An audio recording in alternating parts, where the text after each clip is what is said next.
Bom dia, pessoal, ou boa tarde, boa noite, o horário que você estiver assistindo a esse vídeo. O meu nome é Marcele, eu sou psicóloga e trabalho no Sejusc de União da Vitória. Fui convidada pela psicopedagoga Sol, da Secretaria de Educação do município, para conversar com vocês, professores, sobre as necessidades psicológicas infantis das aulas sociais, né? Estão as nossas crianças e adolescentes nesse período de pandemia e quais as necessidades psicológicas que eles têm e como que vocês, professores, podem ajudá-los a voltar às aulas de uma forma mais segura, tanto emocionalmente falando, quanto para a obtenção de um melhor aproveitamento das aulas quando elas voltarem. Bom, espero que vocês gostem da apresentação, espero que vocês aproveitem. E, de novo, queria agradecer o convite, dizer que estou muito honrada para falar, em falar com vocês. Então, assim, a gente vai começar. Se eu estivesse falando com vocês presencialmente, eu iria começar com uma dinâmica de grupo. Como a gente está nessa modalidade, que é uma adaptação que a gente fez, né, de videoaula, acho que vocês estão mais craques do que eu. A gente vai fazer assim. Eu vou tentar fazer uma dinâmica com vocês, tá legal?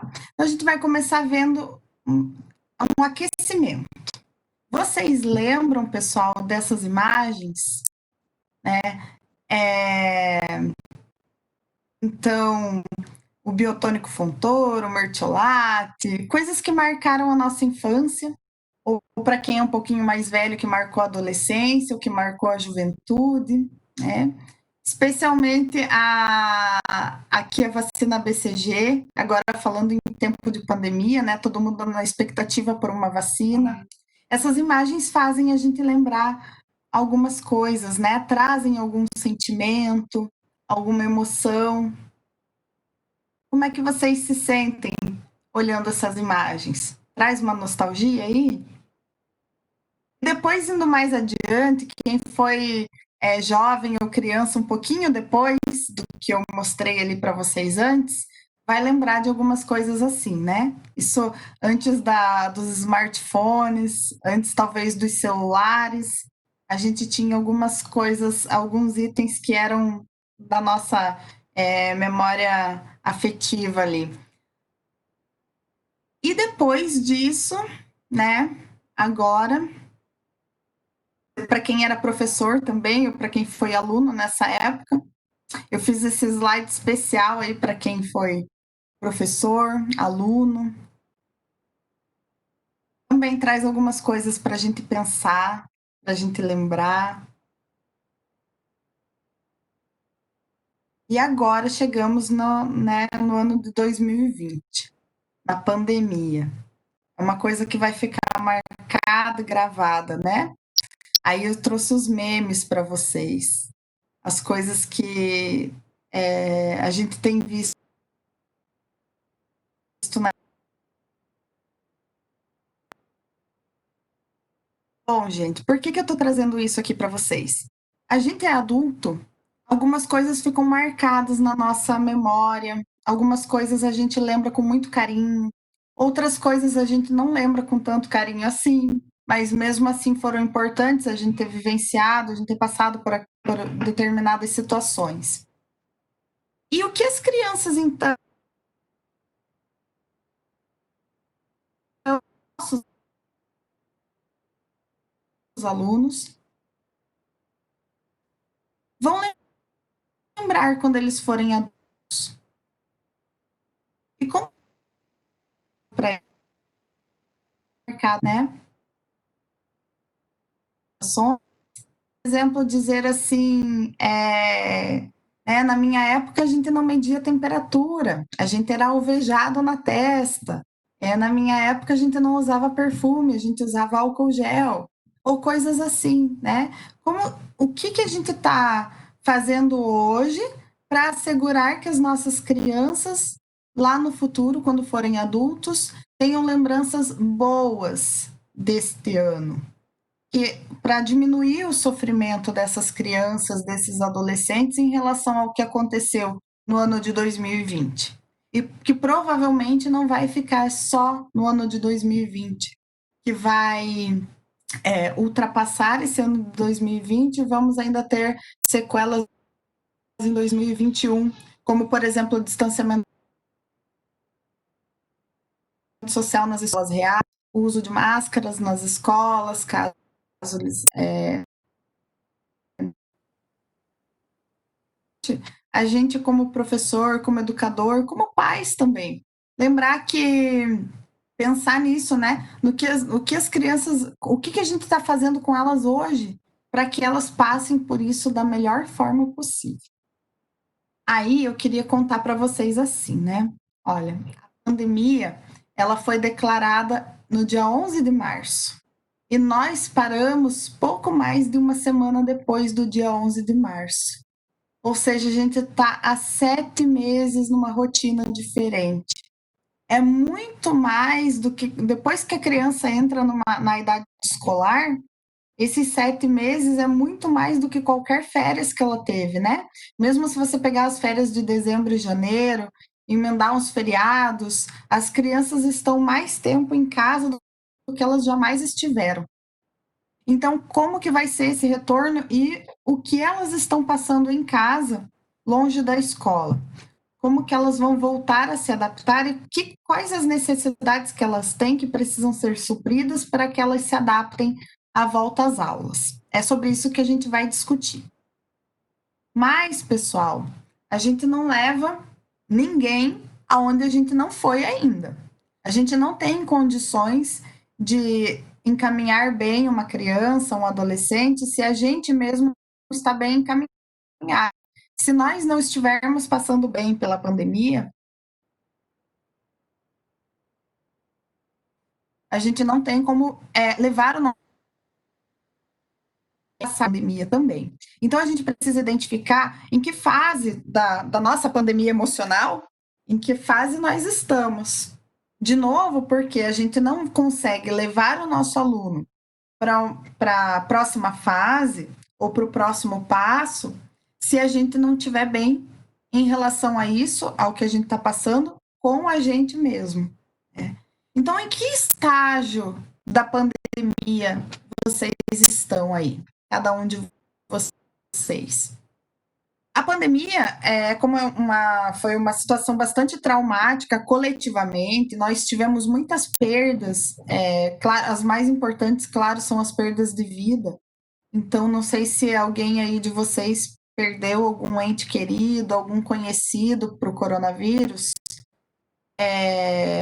Mas, além disso, nós também tivemos as nossas perdas sociais, as nossas perdas emocionais, as pequenas perdas da rotina do dia a dia, as questões que a gente, de repente, tinha tantos planos para 2020 e eles não se concretizaram, ou se concretizaram de uma forma diferente do que a gente esperava.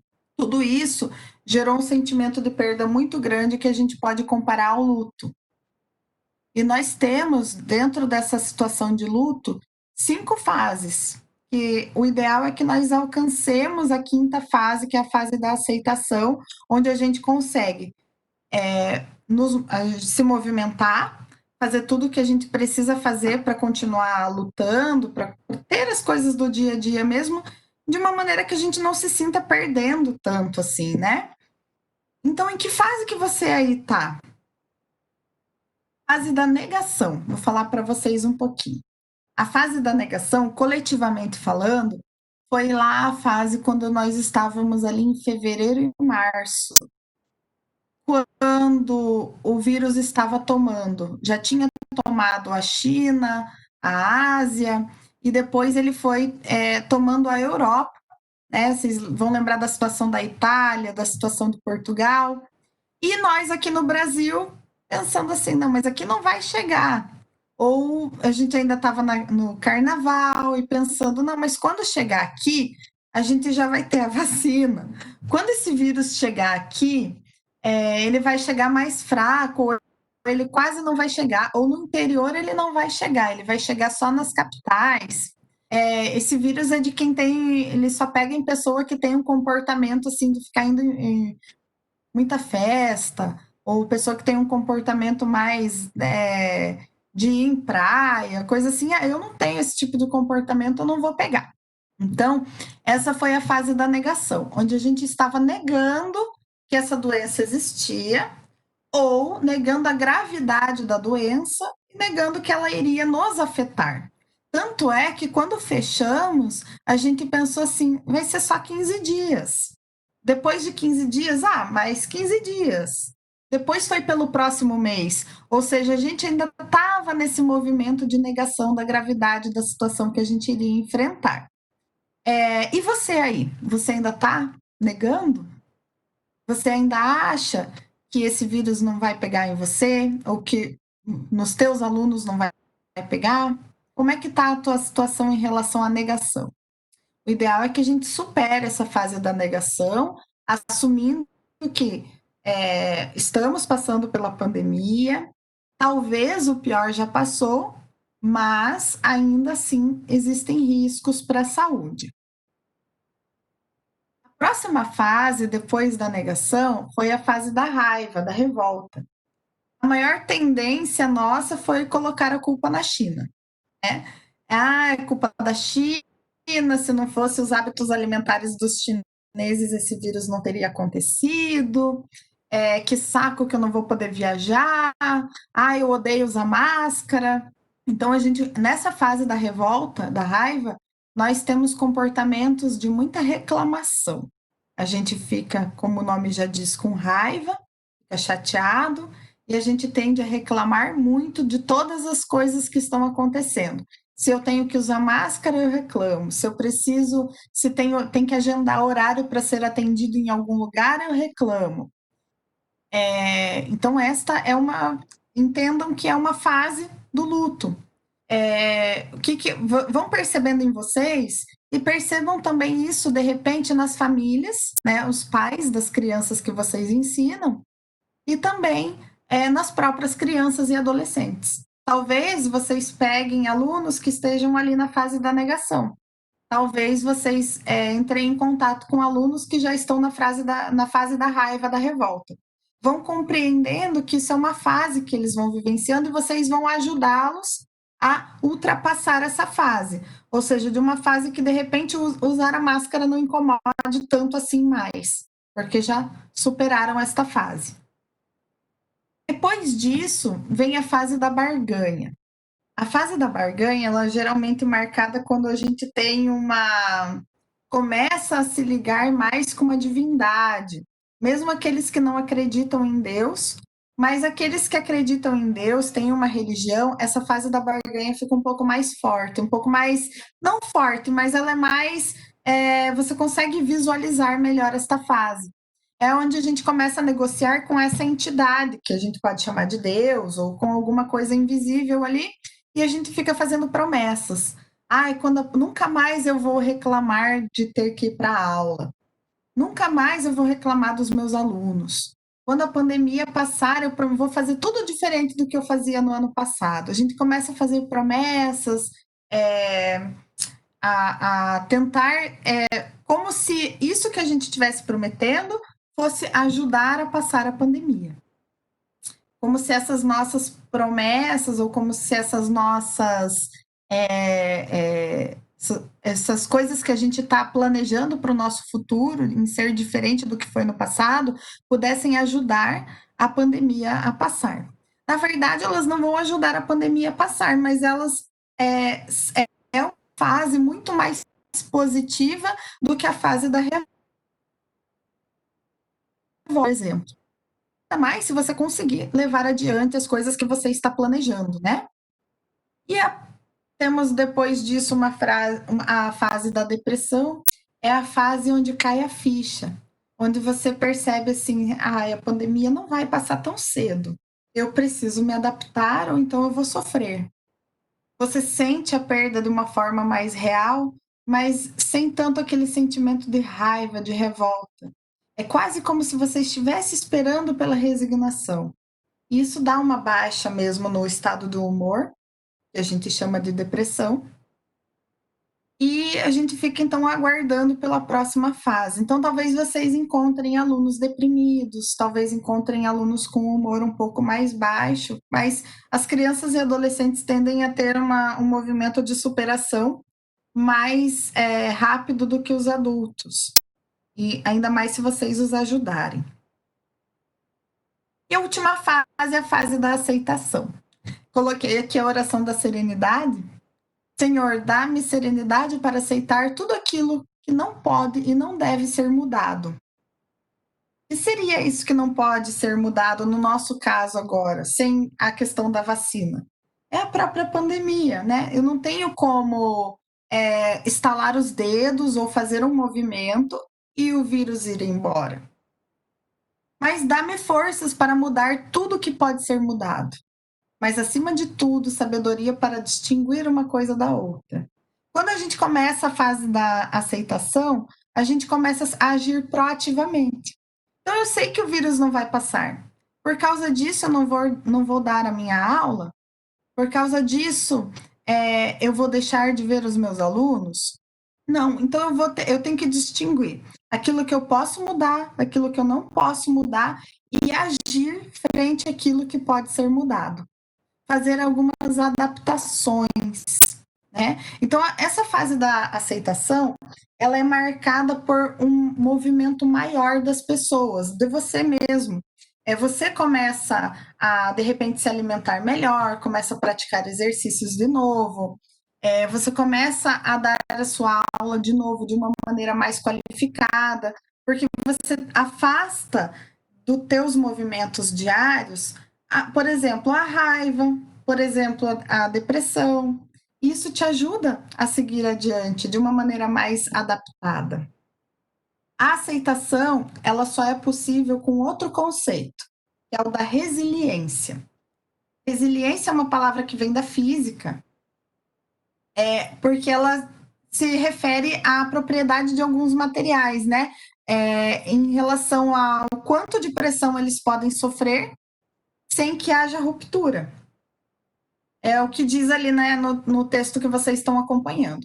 Resiliência é um conceito oriundo da física, que se refere à propriedade de que são dotados alguns materiais de acumular energia quando exigidos ou submetidos a estresse, sem ocorrer ruptura.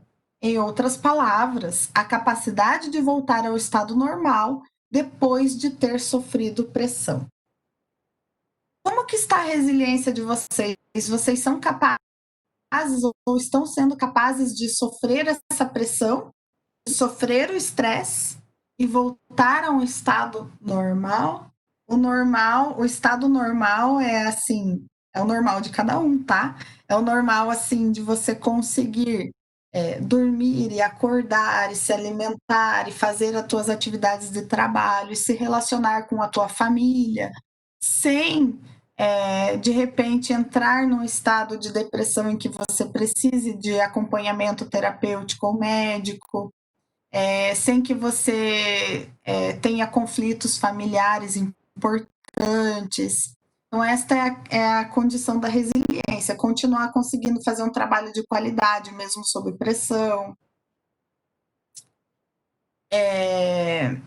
Então, como que está a resiliência de vocês aí? Depois, no final, a gente vai falar um pouquinho.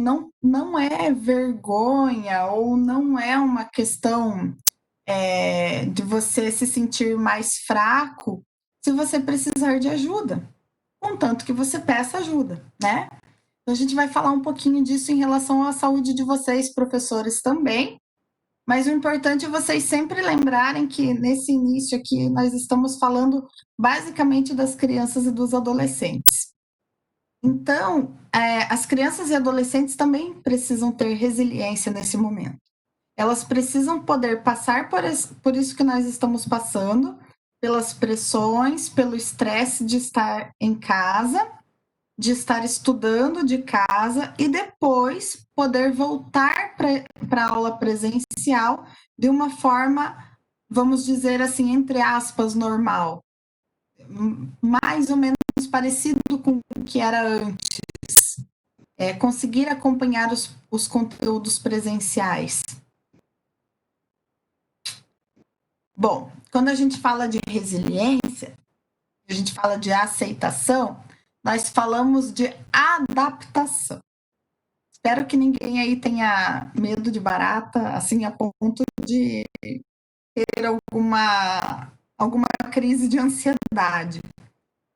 Eu, particularmente, tenho bastante medo e quis colocar isso propositalmente para falar sobre isso, falar sobre adaptação, falar sobre resiliência.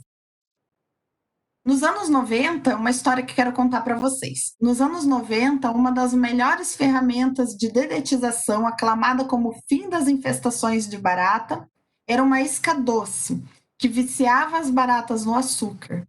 E aí as envenenava. Morreram quase todas. Algumas gerações depois, elas voltaram e a isca perdeu 100% do efeito. O motivo? A linhagem que restou, selecionada pelo veneno, tinha se tornado açúcar-fóbica, e sabores doces eram registrados como amargos para elas. Por que eu quis trazer essa história para vocês? Ela nos fala de adaptação. Essa história nos conta por que as baratas vão sobreviver a uma guerra nuclear, né? Todo mundo fala isso. Porque não sobrevive quem é o mais forte, gente. Sobrevive quem se adapta. Isso é uma fala de Darwin. Não adianta nós sermos fortes fisicamente, mentalmente falando, se a gente não souber se adaptar ao dia a dia, o que está acontecendo lá fora. Nós vamos nos tornar profissionais obsoletos, familiares que não ajudam, não conseguem dar apoio aos nossos entes queridos, professores que não conseguem dar apoio aos nossos alunos, se a gente não conseguir se adaptar. Então, essa história das baratas, elas mostram isso, que o que está acontecendo com a gente hoje é uma questão de seleção. Aqueles que conseguem se adaptar ao caos, a essas questões emocionais que estão acontecendo, a tecnologia, são os profissionais que vão sobreviver, vamos dizer assim. Ou pelo menos, se todos sobreviverem, que é o que a gente espera, os profissionais que conseguirem se adaptar, vocês, professores, que conseguirem levar a sua mensagem às crianças, mesmo numa época onde a gente está tudo diferente, vocês vão sair com certeza mais fortalecidos dessa situação. Aí, depois dessa mensagem, eu queria contar para vocês a respeito das crianças, né? Eu separei, gente, 3 tipos de crianças que estão passando pela pandemia e que são as crianças que vocês vão receber quando as aulas voltarem a ser presenciais. Esses termos que eu usei aqui, eles não são termos que vocês vão encontrar em artigos acadêmicos, artigos científicos. São termos que eu utilizei, até que peguei das redes sociais, da internet, para trazer para vocês e que podem expressar o que eu entendi da forma como as crianças estão passando pela pandemia. Eu separei em 3 grupos de criança. O primeiro grupo é a dos quarenteners.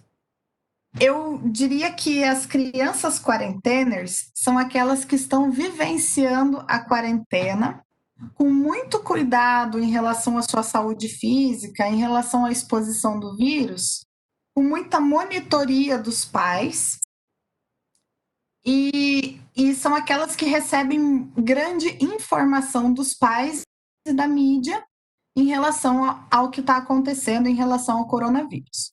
São aquelas crianças que estão passando álcool gel direto, usando máscara para sair da rua, têm acesso à máscara de bichinho, máscara do herói. O pai e a mãe fizeram a experiência para ela ver como que é o coronavírus, como ele se afasta quando a gente lava as mãos.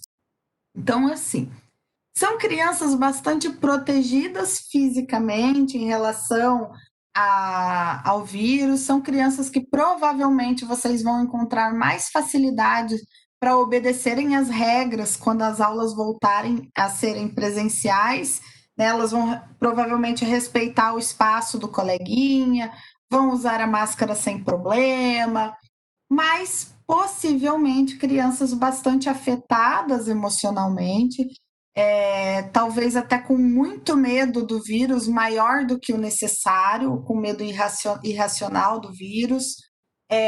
Talvez os pais dessas crianças são os pais que vocês vão precisar ter bastante cuidado na conversa, mostrar para eles que a escola está segura, né? Então, são crianças, como eu falei, que estão tendo um cuidado físico, mas a gente não sabe qual é o cuidado emocional. Então, esse grupo de crianças, eu indico que vocês sempre conversem com eles, trazendo eles para um nível de estresse real. Qual é a realidade aí do município de Malé? Tem tantos infectados assim? A população toma cuidado para que essas crianças não fiquem assim neuróticas em relação, com uma sensação de perseguição pelo vírus, sabe? Com medo de colocar a mão em tudo, com medo do contato social depois que a pandemia passar. Então, muito importante que vocês normalizem, não normalizar no sentido de dizer que está tudo normal, que elas podem sair na rua sem máscara nem nada, mas que vocês normalizem o estresse e o medo da criança, trazer para um nível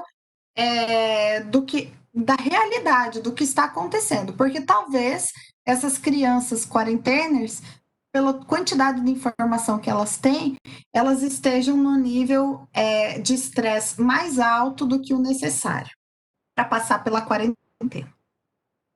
O próximo estágio, o próximo grupo de crianças que eu separei para vocês são as crianças de férias. Crianças nos trazem algumas preocupações. Como vocês podem imaginar, pelo título que eu passei ali das crianças de férias, são as crianças que aproveitaram a quarentena e tiveram para ter comportamentos que elas tinham quando estavam de férias. Talvez são aquelas crianças que não fizeram tanto o dever de casa à distância, que tiveram pouca orientação dos pais em relação ao distanciamento. Provavelmente a família dessas crianças foi uma família que estava em estado de negação em relação à doença, né? Comigo não vai acontecer, eu não vou pegar, não tem por que se preocupar, nós estamos numa cidade do interior do Paraná, não estamos viajando para a capital. Então, são crianças que vocês vão encontrar, talvez, um pouco mais de dificuldade, tanto de retomar o conteúdo, a disciplina escolar, ou retomar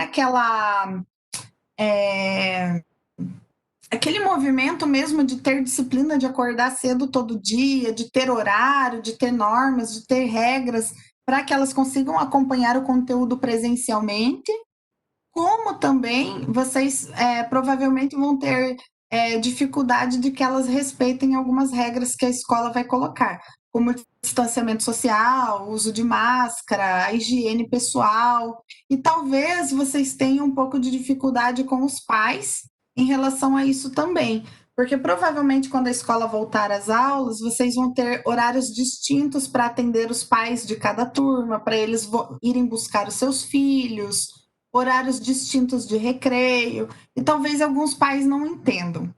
Com essas crianças, é necessário investir. O ideal é que vocês percebam qual é o perfil da escola de vocês. E aí, vocês vão investir em ações de orientação. Orientação em relação ao uso de máscara, orientação em relação ao distanciamento, orientação em relação à empatia, né, de você se colocar no lugar do outro e da solidariedade, do por isso que precisamos fazer esse esforço coletivo.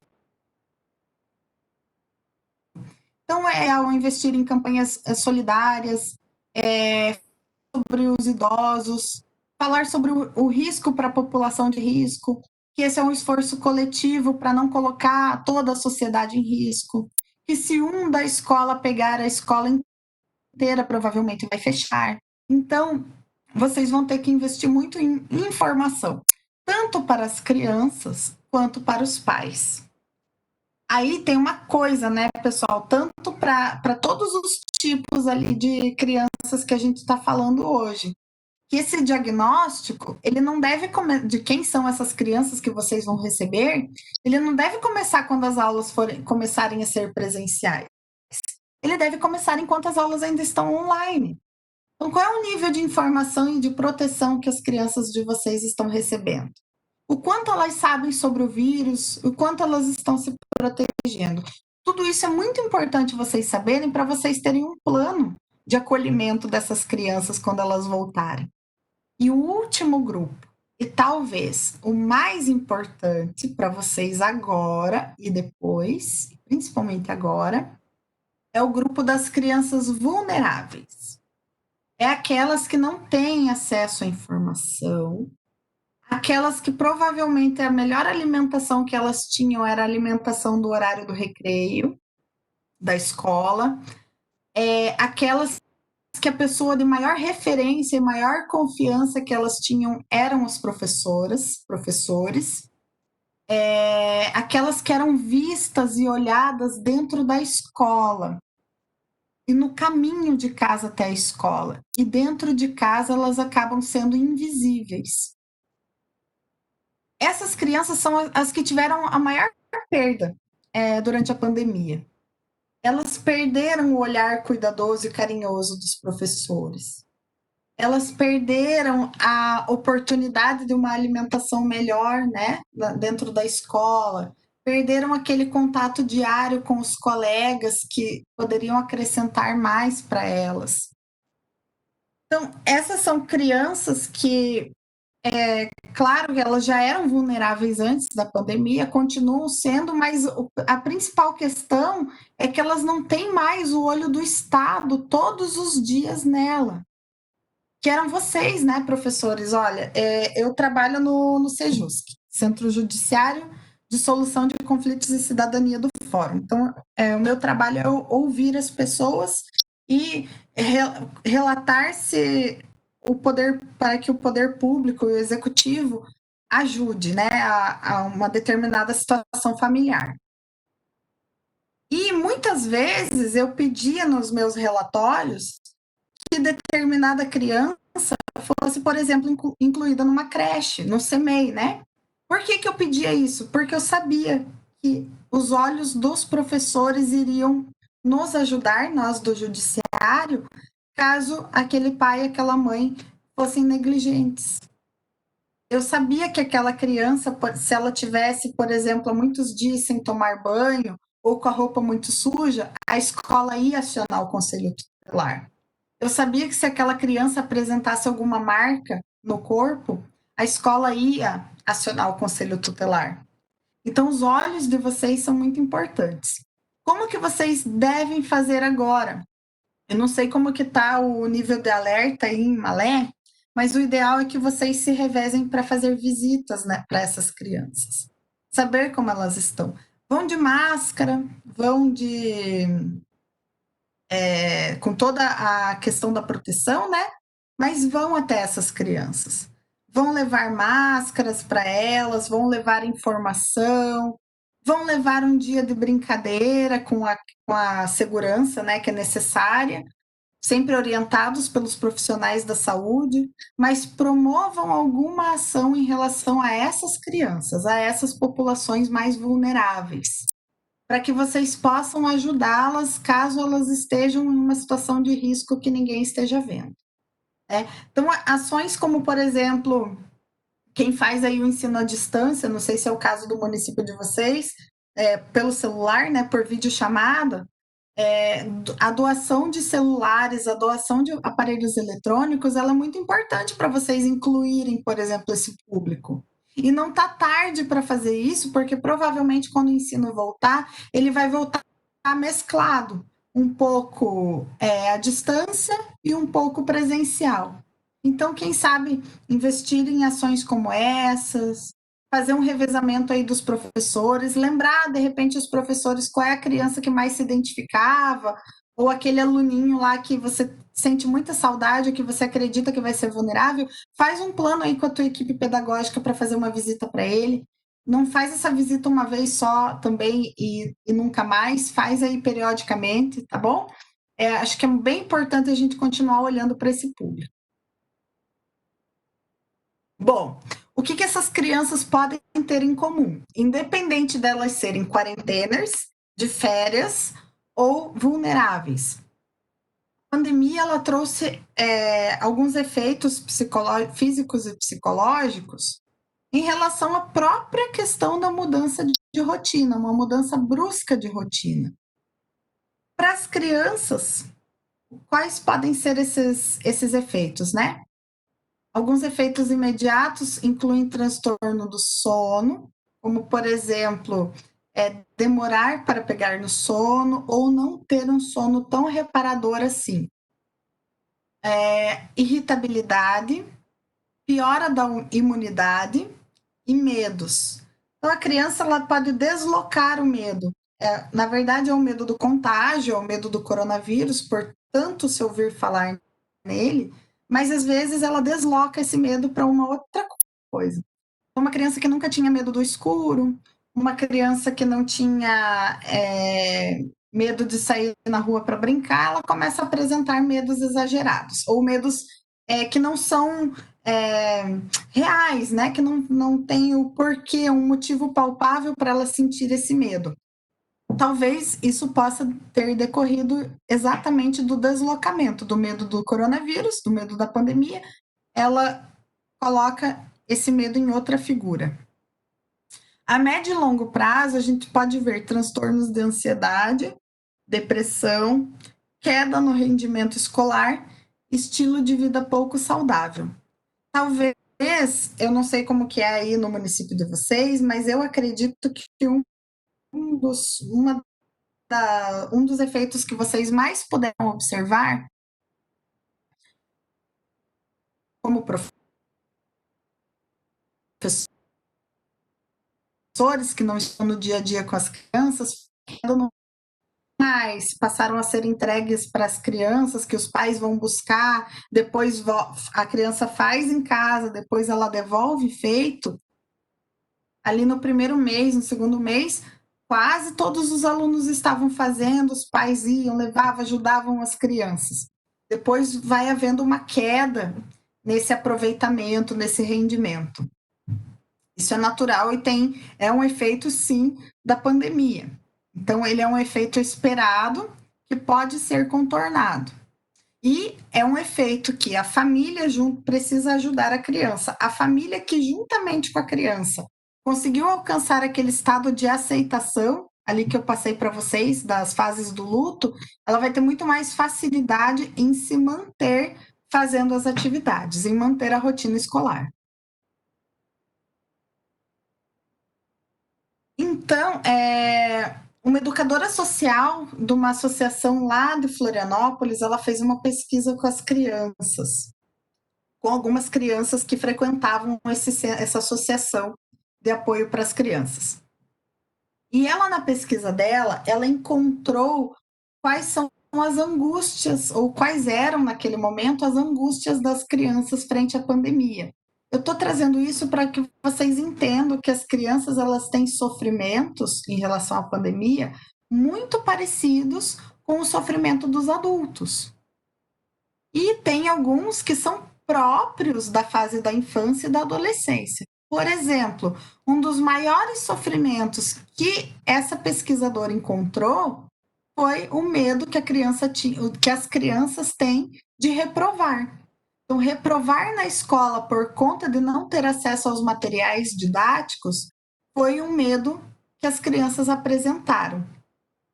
Aí eu pergunto para vocês aí, vocês estão conseguindo facilitar o acesso das crianças, das famílias ao material didático?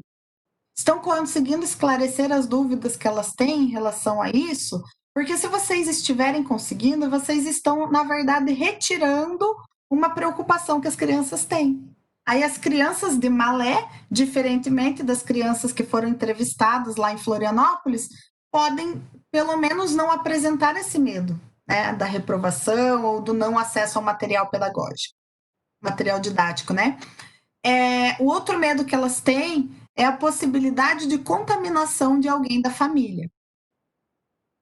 Então, quando vocês aí, no retorno das aulas presenciais, conseguirem deixar a família e a criança seguros de que eles não vão, que eles estão seguros naquele ambiente escolar, que eles não vão se contaminar, ou que a escola está tomando todas as medidas para que não haja o contágio, vocês também vão estar retirando uma angústia que as crianças têm. E uma outra angústia que elas apresentaram naquela entrevista, naquela pesquisa, foi a morte de familiares, já que muitas crianças são cuidadas, criadas pelos avós ou mesmo só pela mãe. Sabe o que é interessante dessa pesquisa? É que talvez vocês não precisam. Claro, é interessante vocês pesquisarem com as crianças de vocês quais as angústias delas, tudo mais, mas vocês já têm um ponto de partida. Aqui já é uma dica de quais conteúdos vocês podem abordar nas aulas à distância de vocês ou nas primeiras aulas presenciais. O medo da perda de familiares, a possibilidade de contaminação de alguém da família, e essas outras que vêm agora, a ausência física, né? O fato das crianças conviverem com alguns parentes e amigos e depois não conviverem mais, os espaços de convivência, as crianças elas sofreram um luto muito grande em relação à perda, né?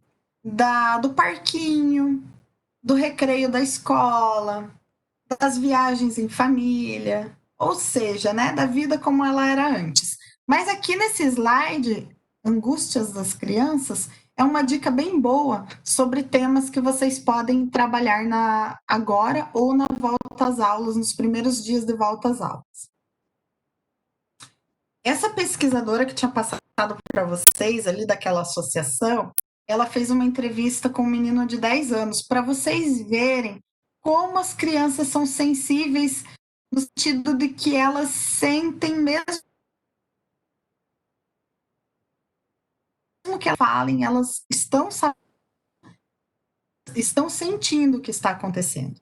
O Rafael disse essa frase que me impactou bastante. Todo mundo fala que o corona mata as pessoas, mas ele faz outras coisas ruins, como deixar a gente sozinho. Esse menino, ele tinha uma vida bastante confortável até, porque ele ia em aulas de judô, futsal, natação. Ele morava num apartamento, ou mora ainda num apartamento, e tinha o parquinho do condomínio.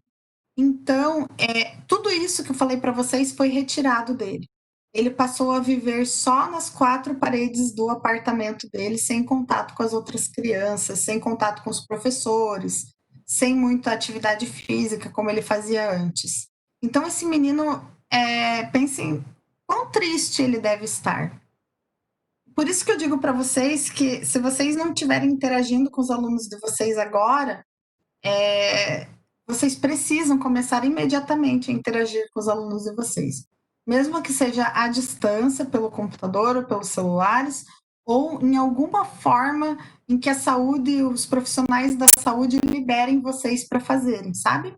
Com uso de máscaras, com distanciamento, mas as crianças estão sofrendo esse distanciamento tanto da escola quanto dos demais referenciais de comunidade que eles tinham.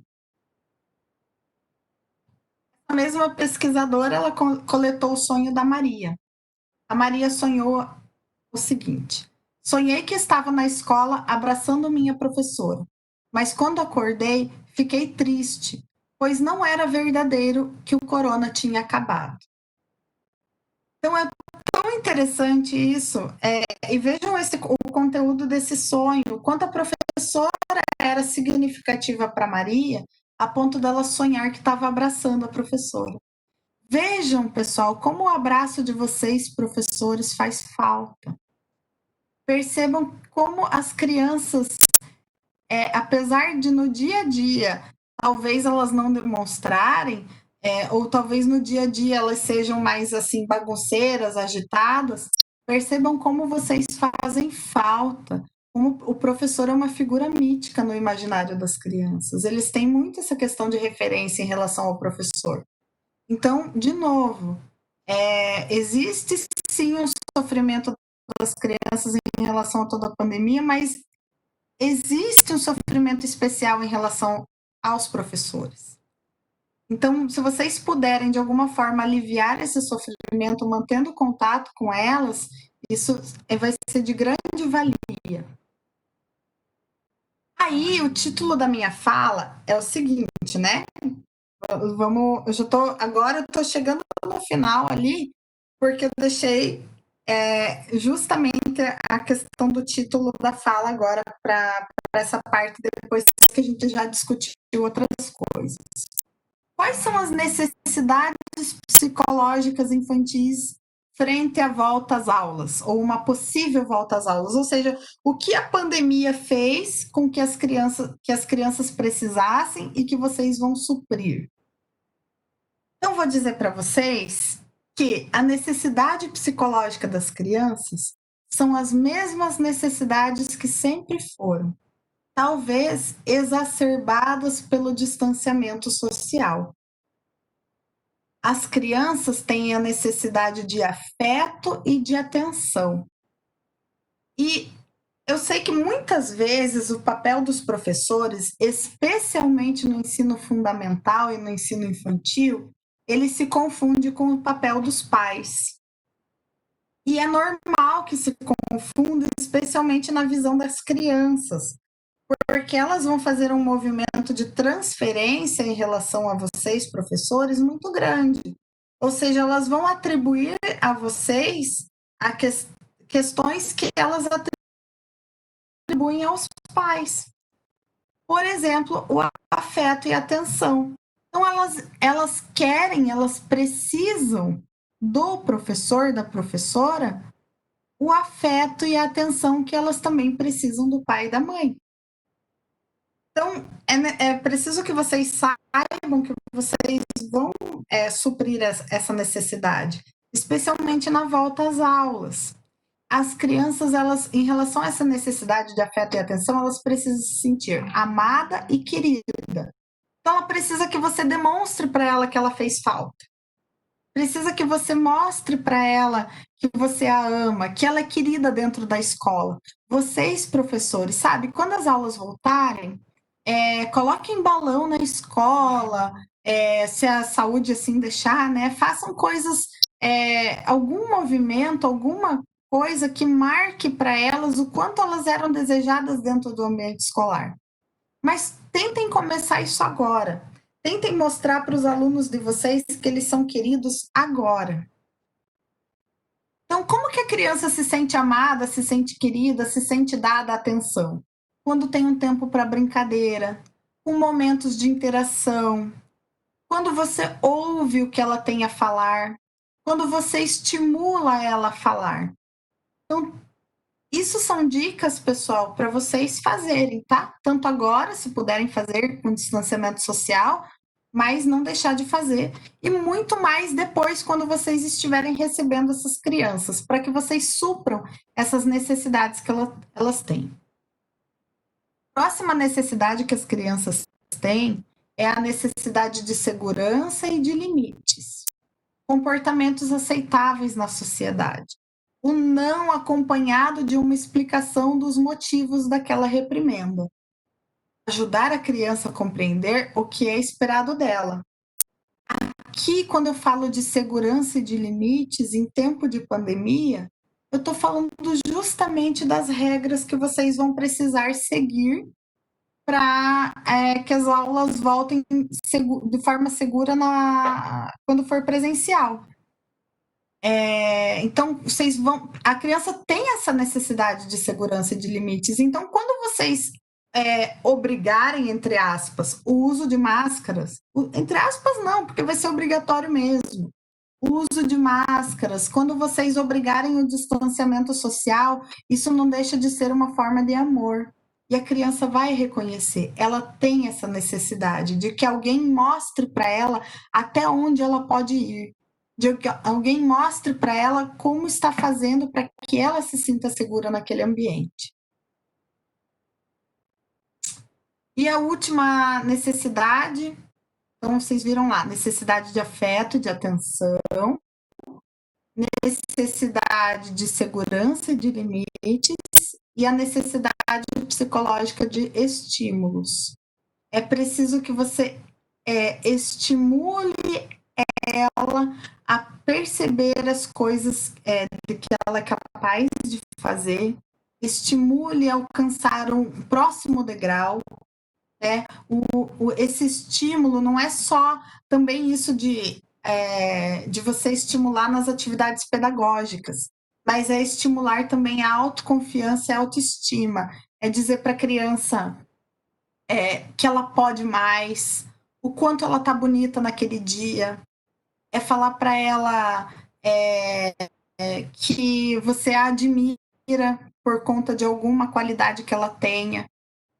Então, não o estímulo pedagógico, mas o estímulo exatamente ligado à autoestima da criança. Isso é a terceira necessidade que as crianças têm. Então, quando... Só lembrando, pessoal, a minha fala ela era direcionada justamente a isso, necessidades psicológicas infantis. E eu quero que vocês percebam que a pandemia não trouxe necessidades diferentes das necessidades que as crianças já tinham. Essas crianças apenas vão vir com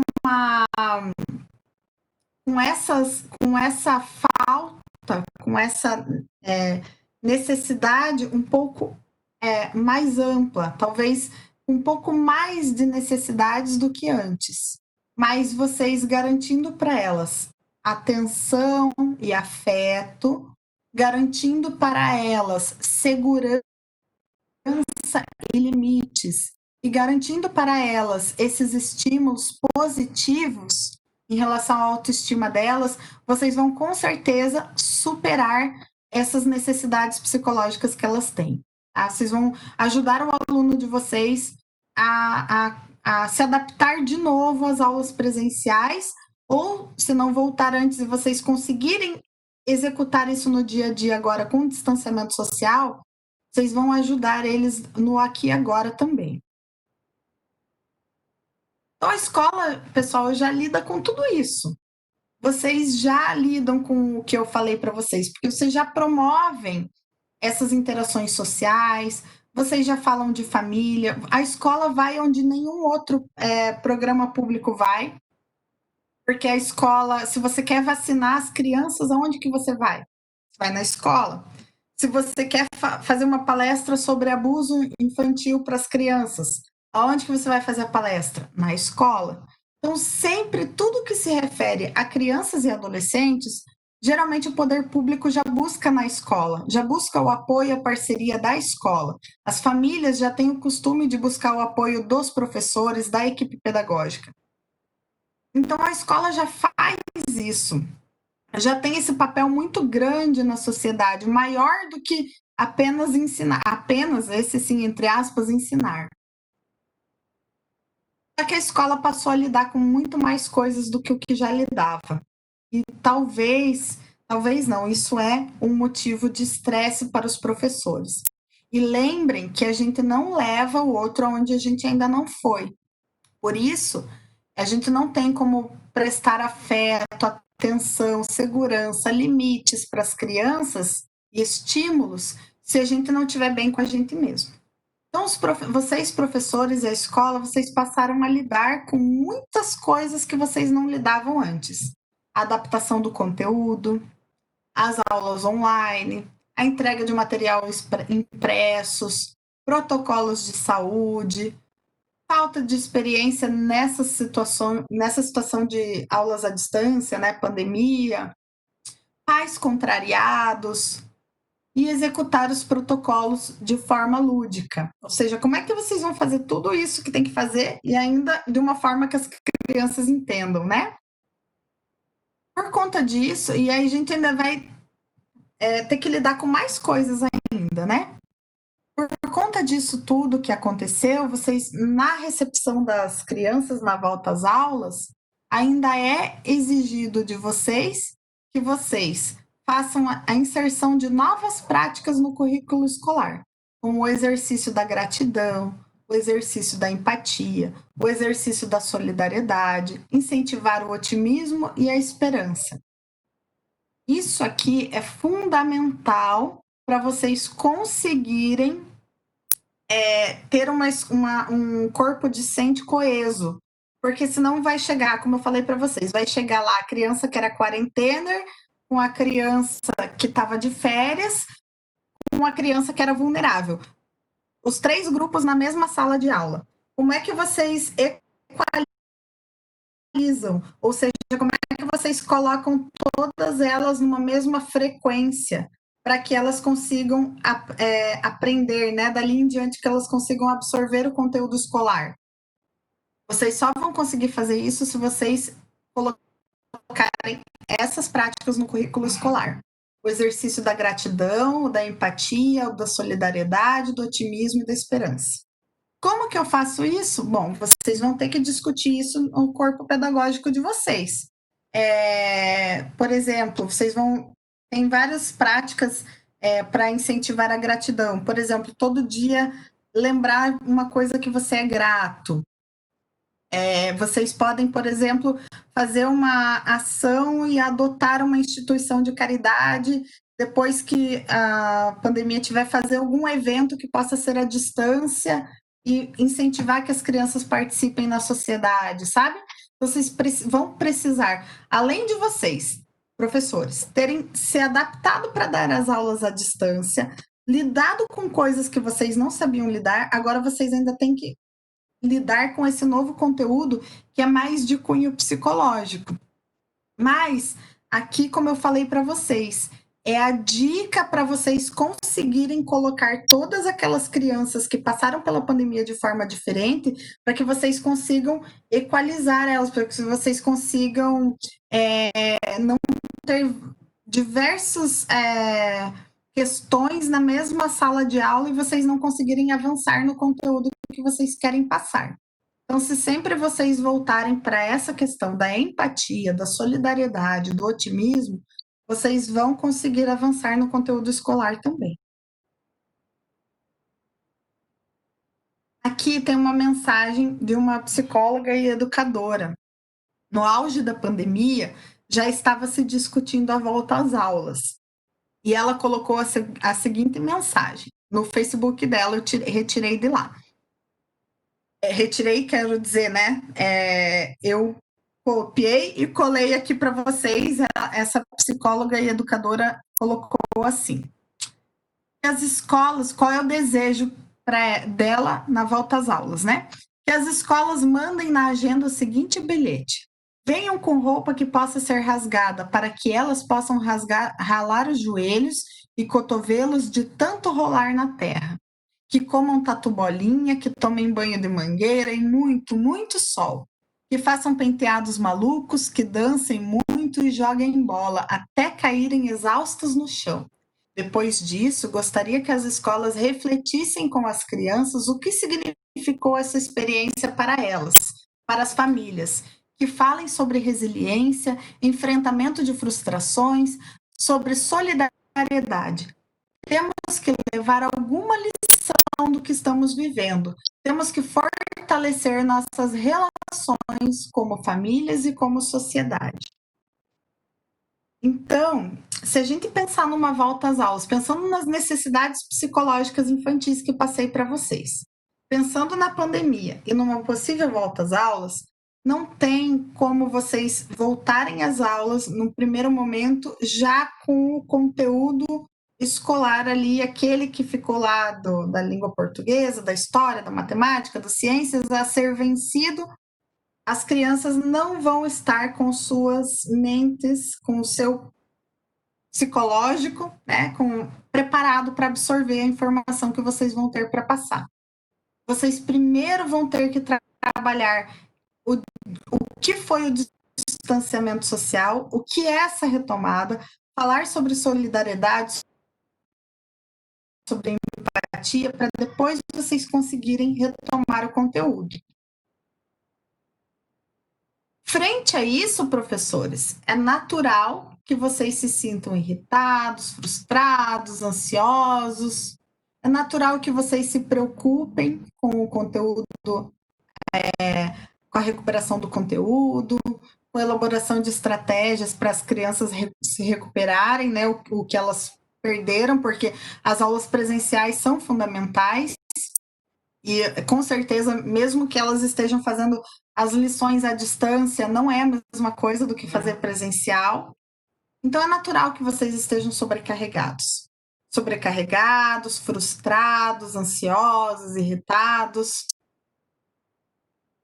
Porém, vocês precisam ter autocuidado. E vocês precisam se preparar para receber essas crianças. Como que vocês vão se preparar? Com praticamente a mesma coisa que vocês precisam fazer quando as crianças retomarem as aulas presenciais. Então, vocês precisam fazer exercícios de gratidão, meditar, se aproximar da natureza, bem, perdoar. Nossa, psicóloga, que papo brabo de psicóloga, né? Ai, toda psicóloga fala a mesma coisa. Sim, toda psicóloga fala a mesma coisa. Por quê? É como quando você quer emagrecer, você quer fazer, né? Você quer perder peso. Aí você fala, ai, nem vou no médico, nem vou no nutricionista, porque eu já sei o que ele vai me falar. Ele vai me falar para eu fechar a boca, parar de comer determinados alimentos e praticar exercício. E é a mesma coisa com a nossa questão mental. Se nós queremos estar preparados para receber as crianças na volta às aulas ou para enfrentar as coisas que elas estão passando agora, nós precisamos estar preparados dentro de nós.